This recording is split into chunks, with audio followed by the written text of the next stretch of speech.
The West has been steadily reducing its dependence on Russian fossil fuels, but extending this to nuclear fuel is proving to be more of a challenge.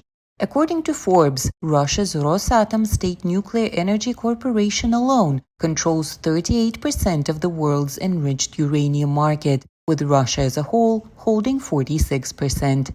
Ukrainian authorities have repeatedly appealed to Western governments, urging them to sanction Russia's nuclear industry, specifically Rosatom. Ukrainian President Volodymyr Zelensky has also urged European Union leaders to take a tougher stance. Ukraine doesn't understand why there are still no sanctions imposed on Rosatom, whose people continue to occupy the Zaporizhzhia nuclear plant and put our safety at risk. The answer lies in import numbers.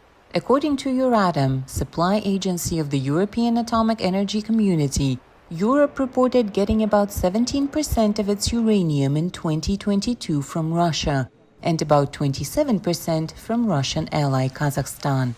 The EU's reliance on Russia's nuclear fuel is expected to grow as nations embrace alternatives to fossil fuels.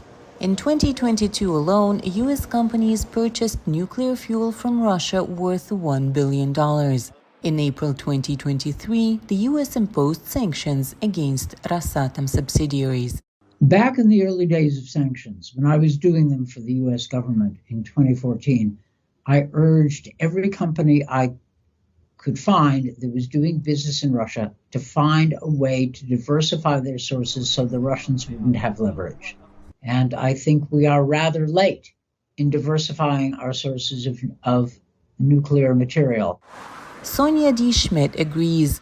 The Virginia Tech Associate Professor of Science and Technology Studies says the West can find other uranium suppliers, but it'll be tough to find alternative ways to enrich uranium. Uranium enrichment is not something that you can set up overnight. That's a process that takes time, that takes investment, and that is expensive. So, if you in a capitalist market, you look for who has already set up such facilities and who can provide that. Ukraine aims to become such a supplier. Minister of Energy German Galushenko says the country signed a deal in June 2022 for the U.S. nuclear power company Westinghouse to supply fuel to all Ukrainian atomic power stations. Galushenko believes Ukraine can start producing its own nuclear fuel in about 3 years. In time, Ukraine might supply nuclear fuel to Czechia, Slovakia, Finland, and Bulgaria that are using the same reactors as Ukraine. This will allow us to get rid of the Russian monopoly that sadly exists today. Some European countries have already taken steps to overcome their dependence on Russian nuclear fuel. Finland has terminated its agreement with Russia to build a new power station, and neighboring Sweden's state-owned utility Vattenfall has refused to buy Russian nuclear fuel at all.